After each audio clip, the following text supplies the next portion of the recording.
Le 7 septembre 2007, dans l'aérogare 1 de l'aéroport Roissy-Charles de Gaulle, aux alentours de 18 h, nous attendons d'embarquer sur le vol 934 de China Airlines à destination de Pékin.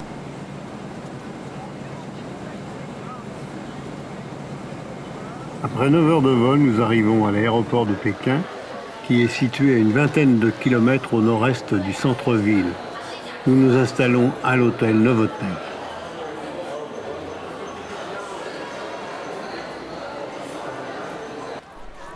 Notre première visite à Pékin est consacrée au Temple du Ciel qui a été construit dans la première moitié du XVe siècle. Il s'agit d'un ensemble de bâtiments dédiés au culte. L'empereur, considéré comme le fils du ciel, s'y rendait 2 fois par an, au moment des solstices, dans le but de formuler des prières pour obtenir de bonnes récoltes. La salle des prières est un bâtiment en rotonde. C'est le principal bâtiment. Elle s'élève sur une terrasse circulaire. Le bâtiment lui-même mesure 40 mètres de haut pour un diamètre de 30 mètres. Il est surmonté d'un triple toit en tuiles bleues vernissées. À 60 km au nord-ouest de Pékin, sur une surface de 40 km² au pied des monts de la longévité céleste, se trouvent les mausolées des 13 empereurs de la dynastie Ming. Le site est aujourd'hui inscrit au patrimoine mondial de l'UNESCO. Le premier bâtiment que l'on visite est consacré à l'empereur Zhu, qui régna de 1402 à 1424 sous le nom de Yongle. Dans la salle se dressent 32 piliers en bois recouverts de dorures. Le plus grand pilier a un diamètre supérieur à 1 mètre et une hauteur de 14 mètres. Après 600 ans, ce bois est toujours aussi solide. La salle des ferveurs éminentes est la plus grande et la plus célèbre de Chine.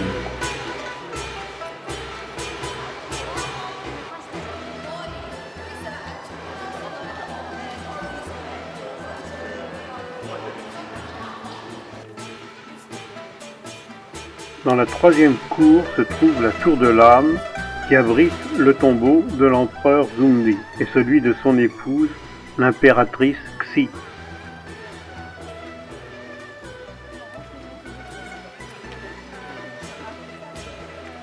La tombe d'Yingling est celle de l'empereur Wangli qui régna jusqu'en 1619. Elle ouvre la voie sacrée, jalonnée par 18 statues d'animaux et de dignitaires chargés d'assister l'empereur dans l'administration de l'État.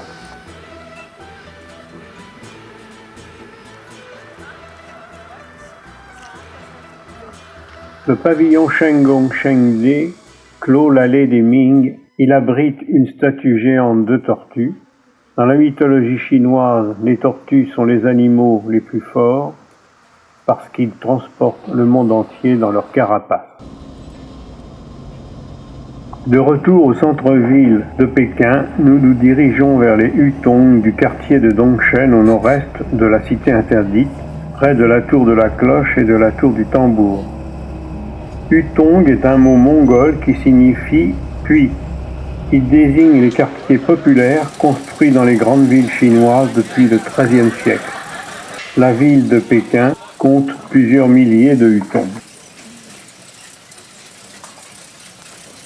Notre visite s'effectue à bord des petits tuk-tuk locaux.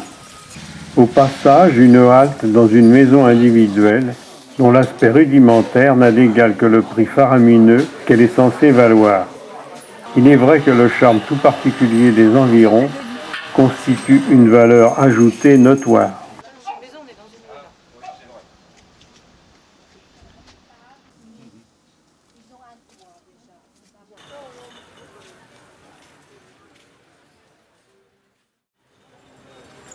À proximité, un canal bordé d'une allée où évoluent les barques des marins du dimanche.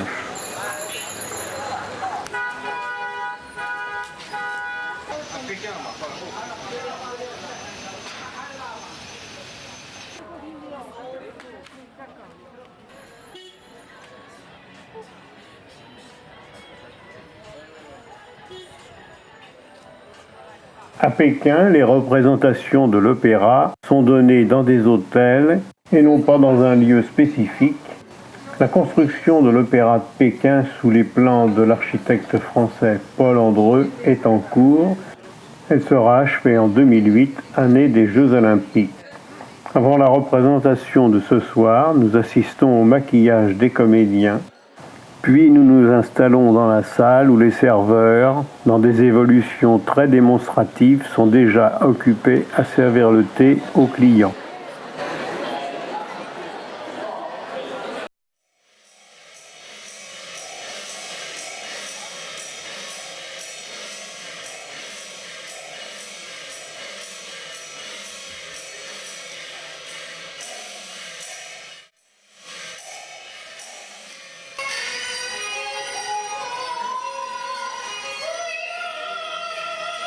Les artistes travaillent leur voix dans deux registres, grave pour les rôles masculins, très aigu pour les rôles féminins.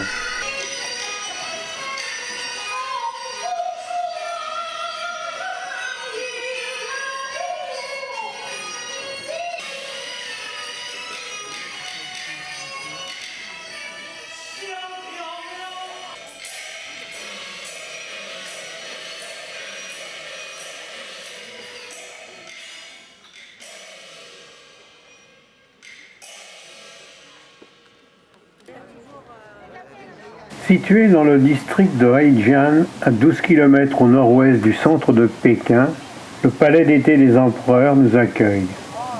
L'heure est relativement matinale, mais la foule est déjà extrêmement dense. Nous sommes en Chine, la multitude est partout.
La construction du palais a été entreprise en 1750 par l'empereur Qianlong comme un cadeau pour sa mère.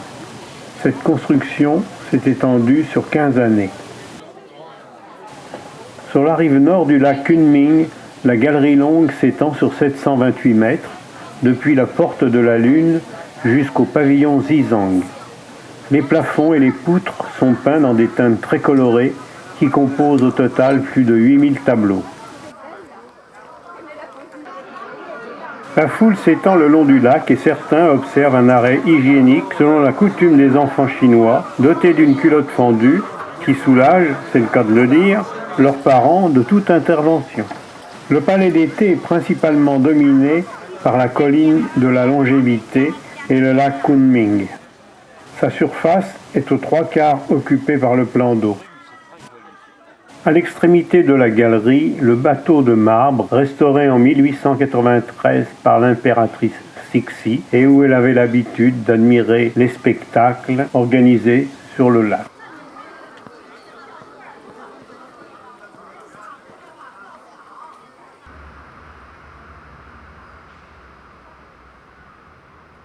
Le retour dans le centre de Pékin est l'occasion d'une promenade dans un parc magnifique où le calme contraste avec l'agitation ambiante.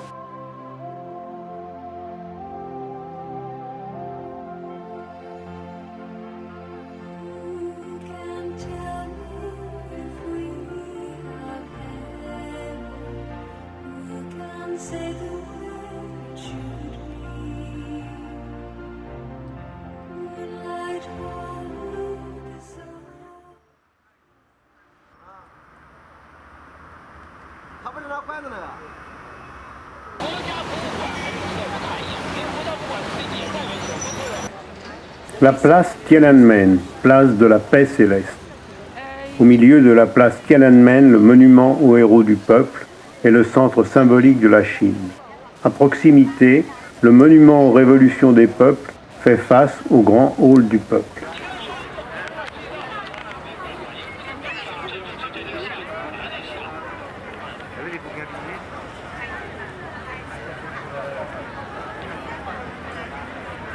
La porte de la paix céleste est une porte monumentale qui constitue l'entrée sud de la cité interdite.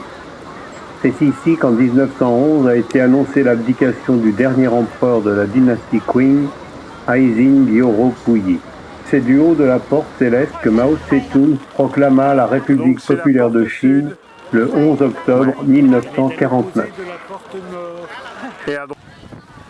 Malgré la pluie, les visiteurs sont aujourd'hui nombreux à visiter la cité interdite. Résidence des empereurs depuis 1420, elle compte 8700 pièces, ceinturées par un épais mur rouge de 3400 mètres de long.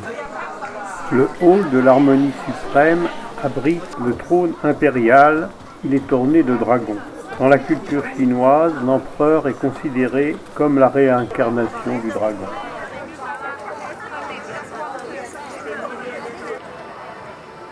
Dans la cour de l'harmonie préservée, l'escalier est orné d'un monolithe sculpté de 16 mètres de long qui a été transporté jusqu'ici par 20 000 ouvriers.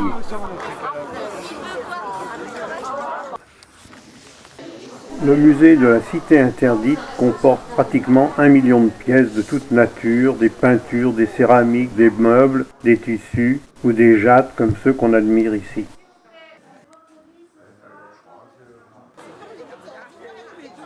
Le temple de l'empereur Yongzheng a été converti en lamasserie en 1722 pour les moines du bouddhisme tibétain et mongol à titre de bonnes relations avec ces deux pays.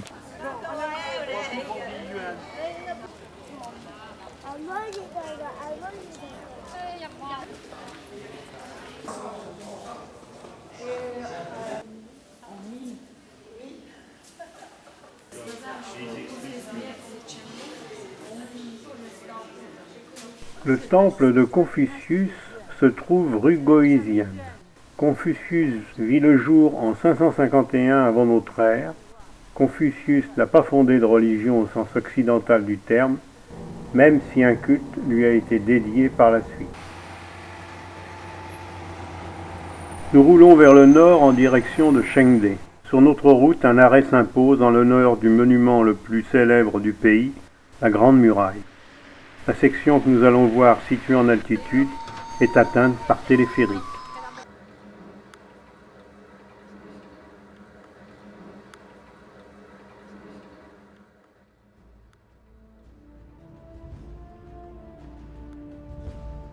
Construction mythique, la Grande Muraille marque la frontière nord de la Chine sur 6700 km.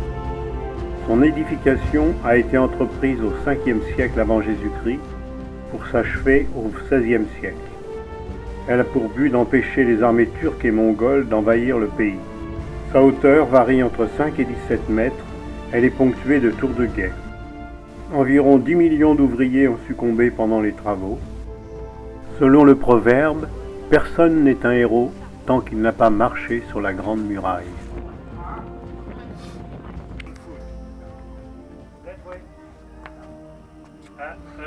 Apparemment, c'est plus... Oui, c'est ça.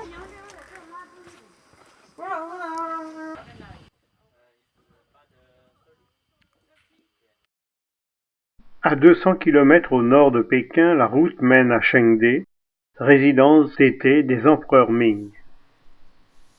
Ils y organisaient notamment d'importantes réceptions pour tenter de pacifier les peuples du Nord qui n'appartiennent pas à l'ethnie dominante des Han.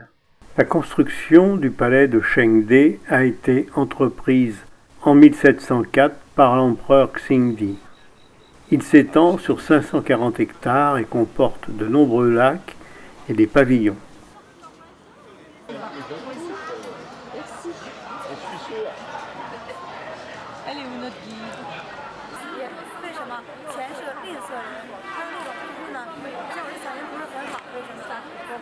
Le Putuo Zongcheng est le temple le plus important de Chengde. C'est un exemple typique d'architecture tibétaine. Il constitue une déclinaison du palais du Potala de Lhasa.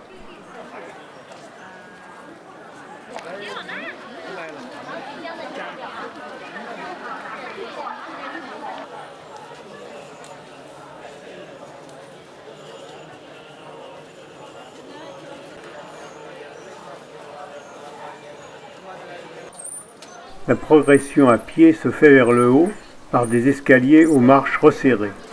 L'inspiration tibétaine débute au passage de la deuxième porte surmontée de 5 cortènes qui débouchent sur un chemin sinueux flanqué de petits édifices imitant le village de Chol au pied du véritable Potala.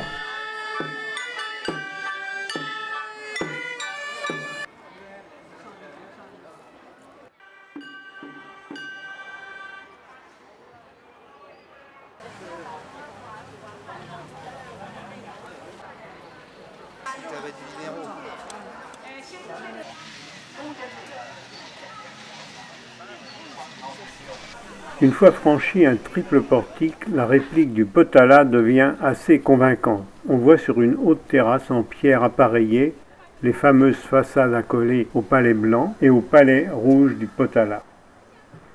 Le dispositif de la cour a été entièrement restauré. Le palais rouge forme un cloître à étages superposés, aménagé en galerie. Le pavillon d'or à l'intérieur doit son nom aux tuiles en bronze couvertes de feuilles d'or qui le recouvrent.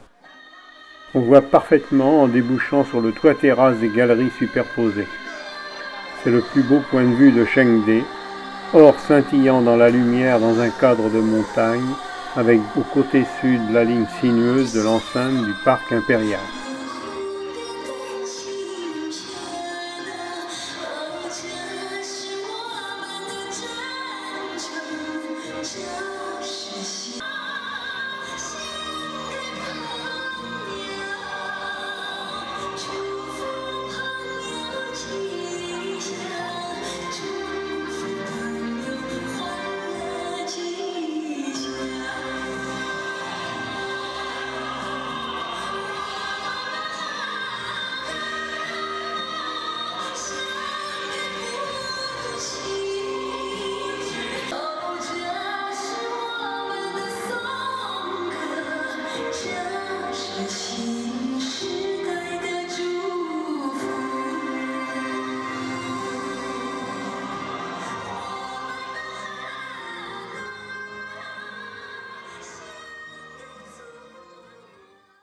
Pendant la nuit, le train nous amène à Luoyang, à 800 km au sud-ouest de Pékin. Pendant 22 siècles, la ville de Luoyang a partagé le rôle de capitale de la Chine avec Xi'an. Nous visitons d'abord un temple bouddhiste où les jeunes moines ont l'air de mener une vie paisible et parfaitement confortable.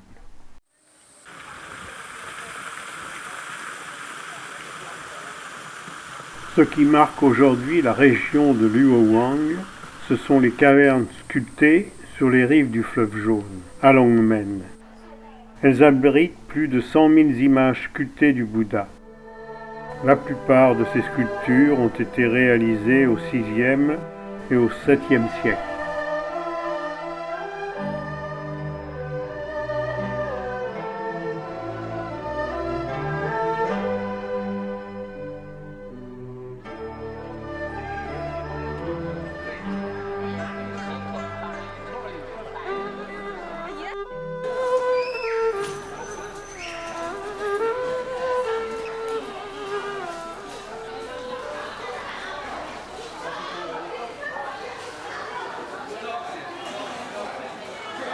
La promenade dans les rues de Luoyang est une opportunité pour côtoyer la Chine réelle, le marché et ses étalages d'épices, les habitants de la ville qui rentrent du travail ou vont faire leurs courses.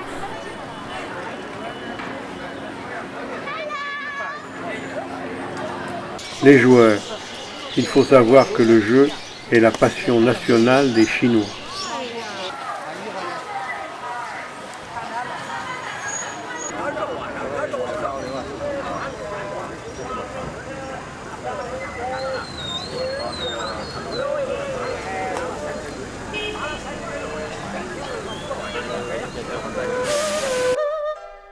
Un nouveau déplacement en train nous transporte à Xi'an, capitale de la province du Shaanxi. C'est une ville de 4 millions d'habitants, ce qui en fait pour la Chine une ville d'importance moyenne. Xi'an est l'extrémité est de la route de la soie, ouverte 2 siècles avant notre ère.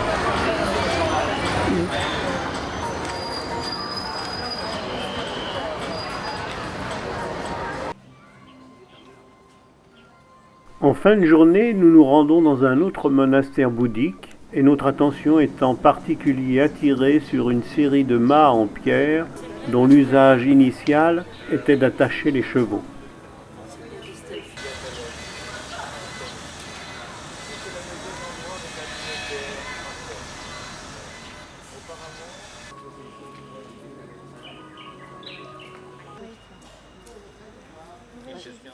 Au dîner, nous avons droit à une recette locale très originale, la fondue mongole. C'est un plat convivial à base de viande de mouton ou de bœuf, coupée en fines lamelles, que l'on fait bouillir avec des légumes et des vermicelles, à la manière d'une fondue.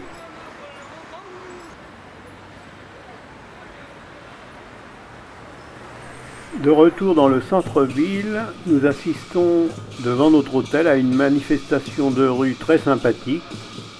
C'est samedi soir et quelques habitants des environs se sont réunis pour célébrer le week-end en dansant collectivement dans la joie et la bonne humeur. Cette danse collective est un prélude à un spectacle beaucoup plus professionnel donné par l'Opéra-Ballet de Xi'an, qui est un ensemble de chants et de danse fondé en 1959.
C'est près de Xi'an que se situe le tombeau de l'empereur Qin, qui est célèbre pour avoir unifié la Chine. L'empereur Qin fit enterrer il y a plus de 2200 ans une copie de son armée dans les positions traditionnelles de combat. Des milliers de statues de soldats de l'armée, fabriquées en terre cuite, environ 6000 guerriers de taille légèrement supérieure à leur taille réelle et qui à l'origine étaient peints. En réalité, les statues qui sont présentées ici dans des fosses ont fait l'objet d'une fastidieuse reconstruction, car les plafonds des galeries, en s'effondrant, les ont réduits à l'état de morceaux. Ce site archéologique exceptionnel, classé au patrimoine mondial de l'UNESCO, a été découvert seulement en 1974, par hasard, par des paysans.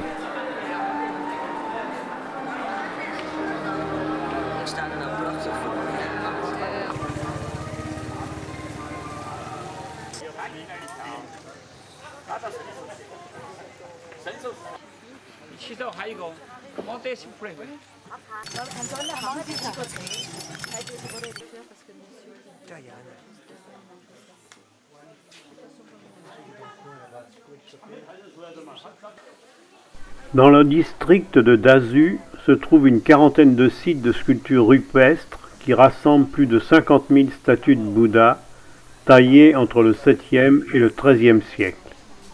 Même si elles datent de plus de 800 ans, les sculptures de la colline Baoding sont magnifiques, notamment celles qui ont été découvertes près de Dafo-Wang, un ravin en fer à cheval long d'environ 500 mètres.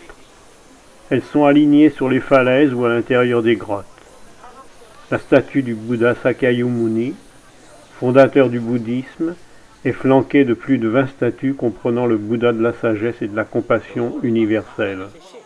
Samantabhadra, ou le Bodhisattva de la compassion universelle, a été méticuleusement conçu et exécuté avec des lignes raffinées.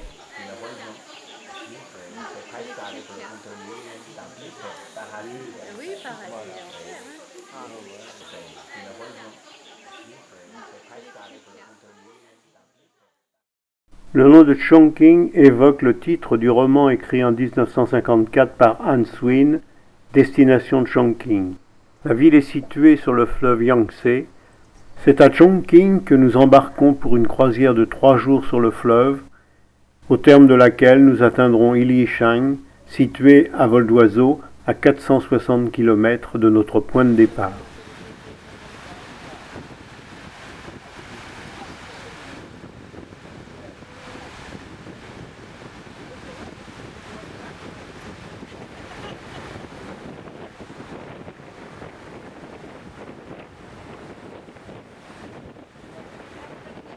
Avec ses 6300 km, le Yangtze-Kiang, le fleuve bleu, est le plus long fleuve de Chine. Il prend sa source dans un glacier sur le plateau tibétain, à la frontière est du pays. Avant d'atteindre Chongqing, le fleuve longe la frontière du Tibet puis du Sichuan et ensuite la limite nord du Yunnan.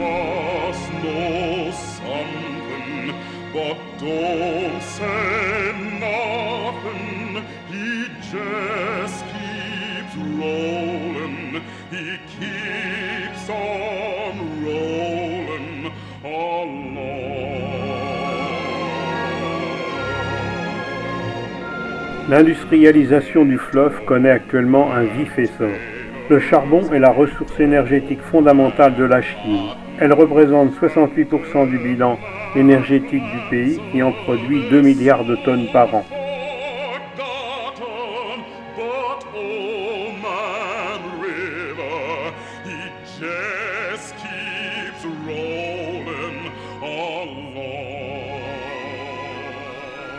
On observe que de nouveaux ponts enjambent maintenant le fleuve, comme le Kaiyuwanba Bridge, dont la construction a pris 4 années et qui a coûté 2 milliards de yuan.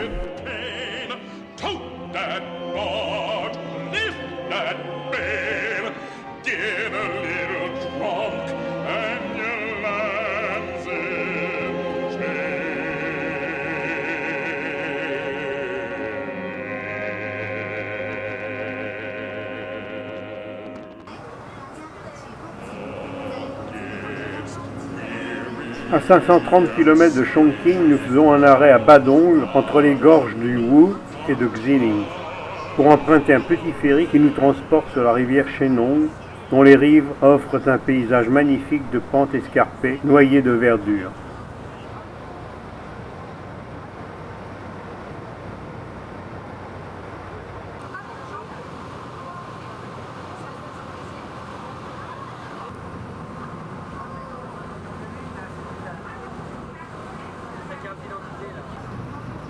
Il y a le pédalo en bas.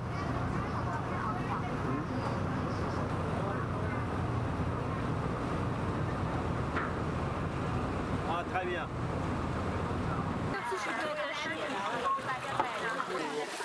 L'excursion se termine sur des sampans actionnés par des équipages de pisteurs à la peau cuivrée. Ils sont aujourd'hui vêtus, mais dans la tradition locale, ils effectuent théoriquement leur mission dans le plus simple appareil.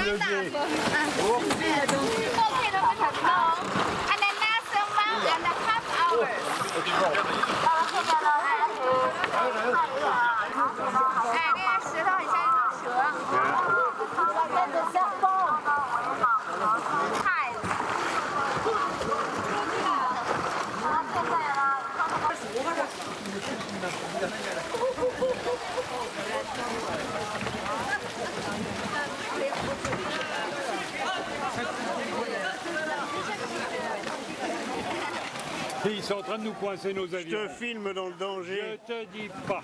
Oui, c'est dans le danger. Filme-moi avant que je meure. Ah.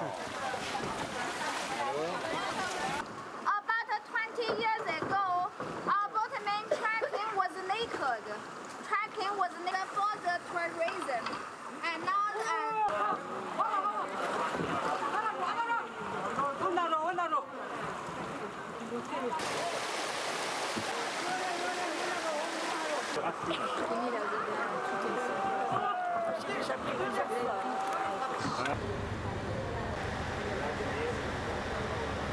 Reprenant notre navigation sur le fleuve, nous atteignons finalement l'écluse qui flanque la rive nord du barrage des Trois Gorges. Cette écluse d'1,6 km de long comporte 5 bassins qui permettent à des navires jaugeant jusqu'à 10 000 tonnes de franchir les 150 mètres de dénivelé du barrage. You know, the left side of the upper stream, Chongqing municipality, okay?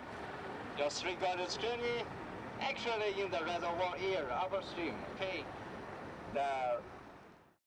La construction du barrage a pris 10 années. Elle a nécessité le déplacement d'1 300 000 personnes pour lesquelles on a dû construire 37 millions de mètres carrés d'habitation. Ce barrage a une capacité de 18 millions de kilowattheures, soit l'équivalent d'une douzaine de tranches nucléaires de la dernière génération.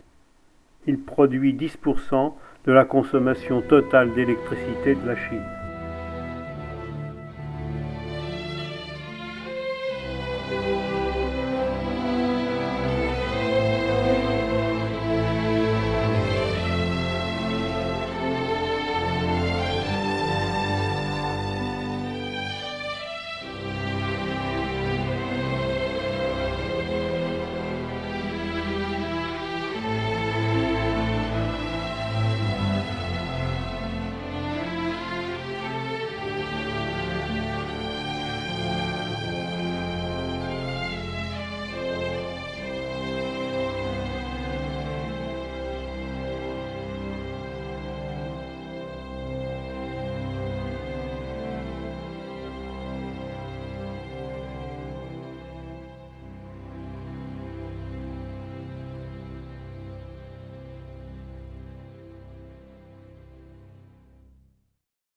Après un vol sans histoire au départ de Yichang, nous atteignons Shanghai.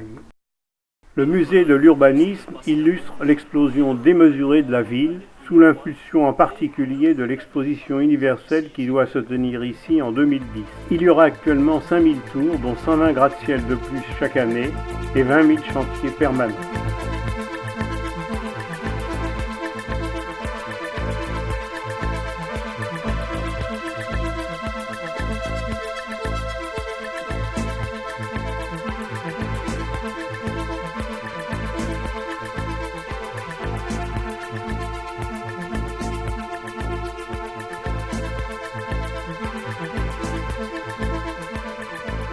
Progressivement, la ville traditionnelle qui s'était développée après la guerre de l'opium disparaît. La ville des trafiquants, du jeu et de la prostitution. Elle fait place au plus grand port du monde, au centre financier émergent du Pacifique asiatique. La construction du World Financial Center, haut de 492 mètres, symbolise la nouvelle Shanghai.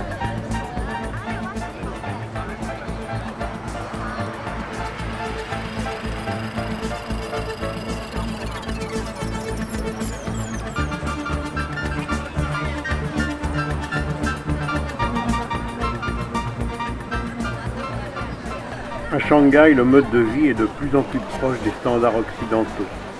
C'est notamment la capitale de la mode chinoise. Nanking Road est le haut lieu du shopping de la ville. Les Shanghaïens sont réputés pour leur décontraction et une certaine condescendance qu'ils manifestent à l'égard de leurs autres compatriotes qu'ils considèrent souvent comme mal éduqués. Au cœur de la vieille ville, la perspective sur les tours du centre d'affaires illustre la dualité entre la Chine d'hier et la Chine d'aujourd'hui. Le jardin créé ici en 1578 par le mandarin Yu a été pensé pour favoriser la méditation et le repos. Les sentiers serpentent entre les rochers et les massifs de fleurs.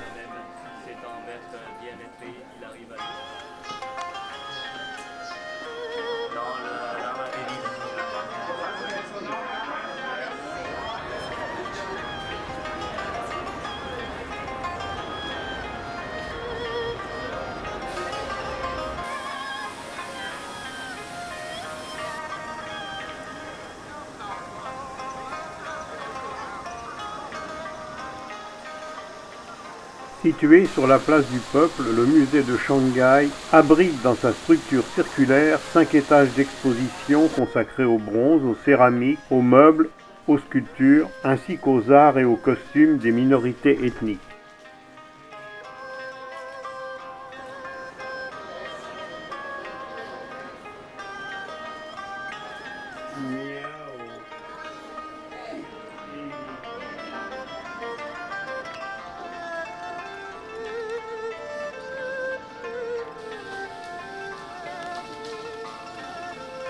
Costume Uzbek.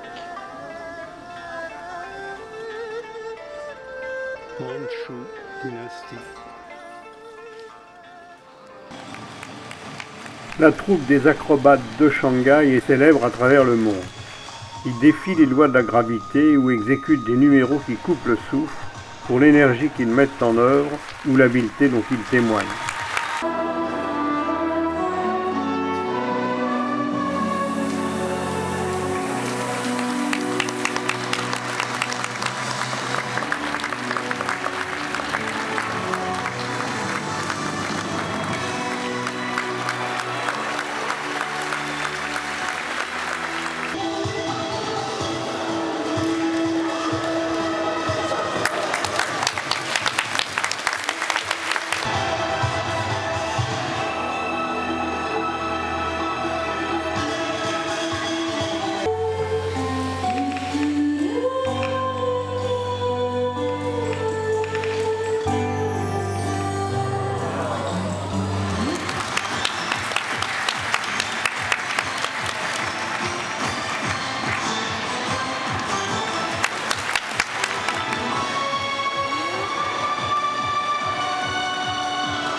Le soir nous ramène au centre de la ville et à ses jeux de néon, installés sur le quai qui borde le fleuve Huangpu, le long du Bund, le quartier historique des banques et des commerces.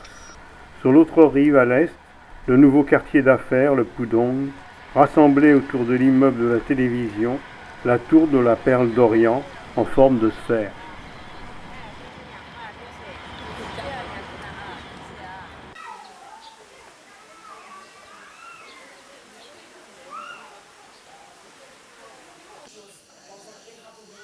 À 1 heure de train à l'ouest de Shanghai, la ville de Suzhou, où nous visitons un centre de fabrication de soie. On nous explique les étapes successives qui, depuis les cocons, mènent jusqu'à la production des bobines de fil.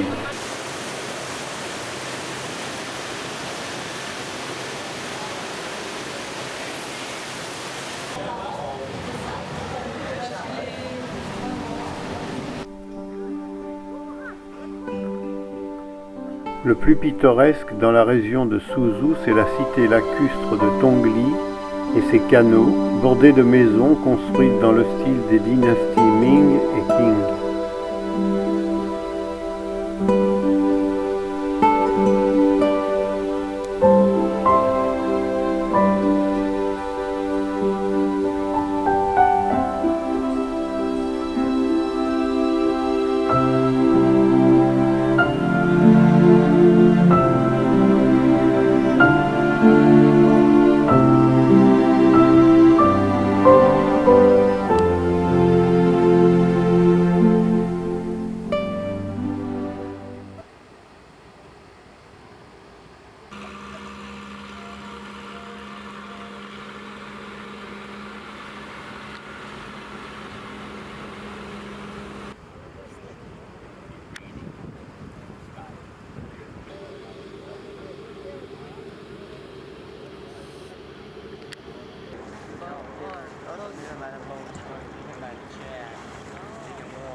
D'un fleuve à l'autre, l'étape suivante de notre périple nous emmène à Guilin, dans la province du Guangxi, pour une croisière sur le fleuve Li, célèbre pour les montagnes en pain de sucre qui bordent ses rives. Un poète du IXe siècle a écrit « Le fleuve est un vert ruban de soie et les montagnes s'élancent telles des aiguilles de jade. » La croisière est un véritable enchantement.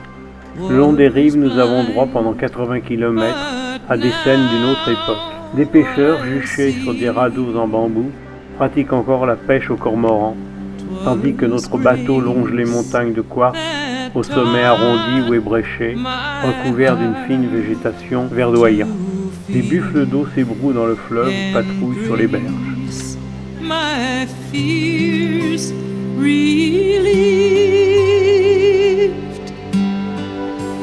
How precious did that grace appear the hour I first believed, when we've been there 10,000 years, bright shining as the sun.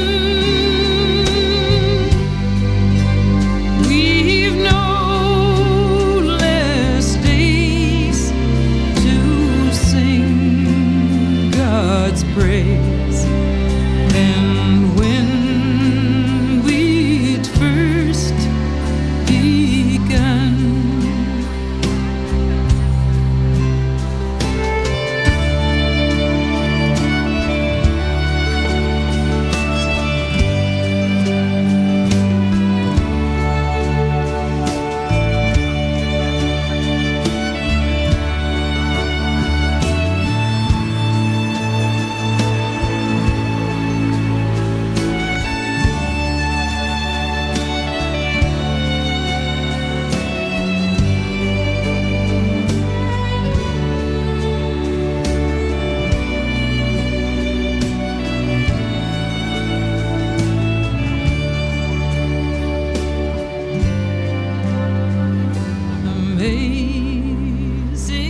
sound that saved a wretch like me.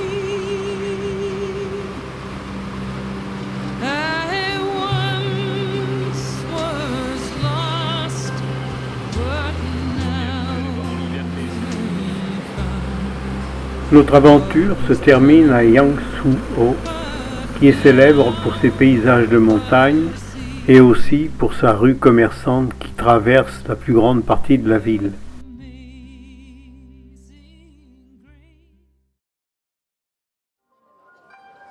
Sur le site féerique d'un petit village de pêcheurs de la localité de Yangshuo, nous assistons à un spectacle mis en scène par le célèbre réalisateur Zhang Yimou, auteur notamment des films Épouse et concubine, Le secret des poignards volants, et aussi de La Cité interdite qui est arrivé sur les écrans en 2007. Véritable figure de proue du cinéma chinois, Zhang Yimou prépare actuellement la cérémonie d'ouverture des Jeux Olympiques de Pékin, qui sera probablement un très grand spectacle. Le théâtre aujourd'hui est constitué par un lac entouré de 12 montagnes éclairées par la lune. La pièce est une reprise d'un film de 1961, La troisième sœur Liu. Elle met en scène 600 pêcheurs locaux habillés des costumes traditionnels de la région, ceux des populations Zhuang, Miao et Yao. La scène est un assemblage de bambous.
Avant de quitter Wangshuo, il nous reste une dernière épreuve à accomplir, l'ascension de la colline de la Lune. Par bonheur, le chemin pour monter jusqu'au sommet est constitué par des marches. Vous avez vos guides Le personnels. problème, hein, c'est qu'il y en a profitez-en. plus d'un millier. Par ailleurs, nous sommes sous le tropique du Cancer et la chaleur de l'endroit est assez élevée. 哇，呢個有啦咩？教書學到咩有啊？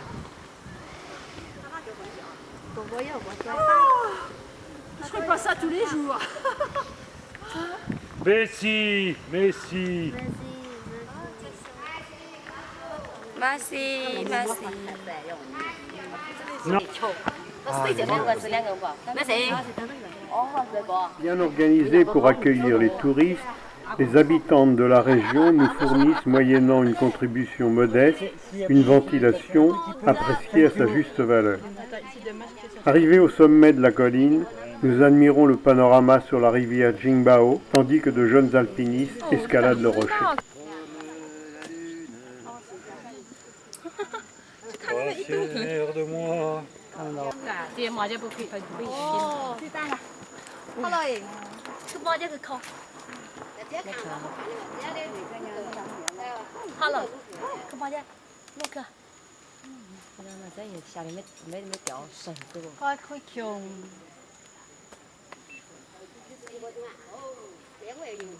T'as vu les alpinistes, non? Hein?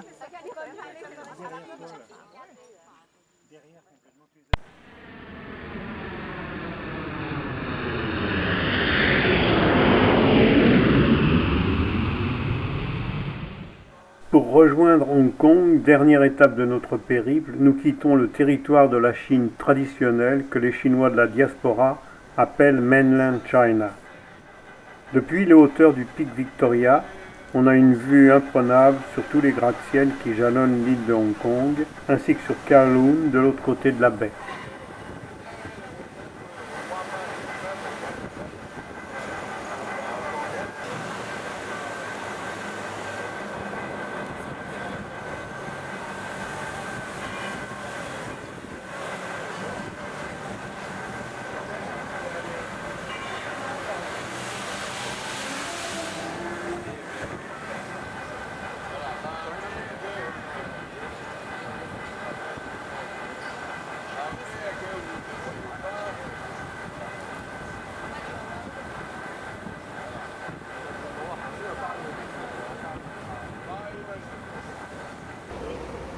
Le port d'Aberdeen se trouve sur la rive sud de l'île. Le restaurant flottant n'a pas vraiment changé depuis qu'en 1963, Jean-Paul Belmondo et Ursula Andress y ont interprété les personnages des tribulations d'un Chinois en Chine.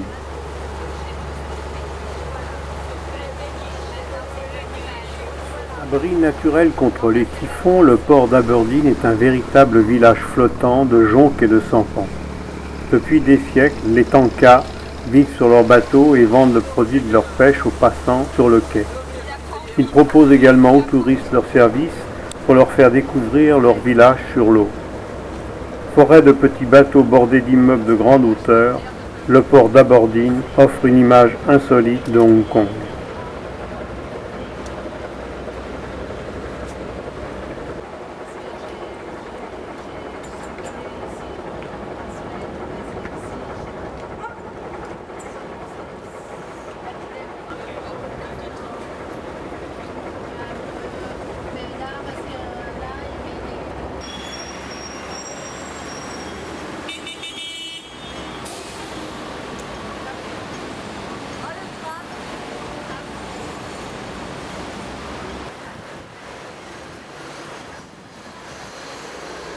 La nuit est maintenant descendue sur Nathan Road, l'artère principale de Kowloon, bordée par les vitrines des marchands de vêtements et d'électronique.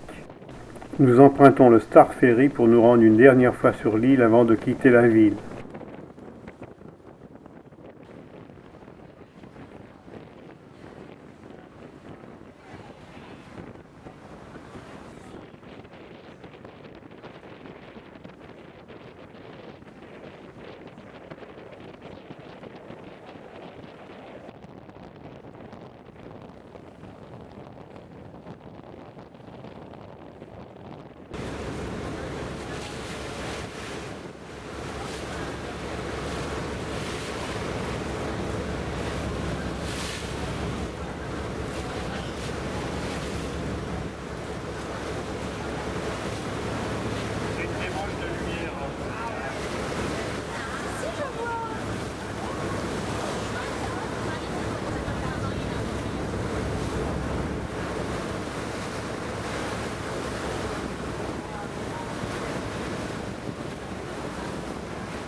Les faisceaux de rayons laser projetés depuis les immeubles semblent saluer notre départ.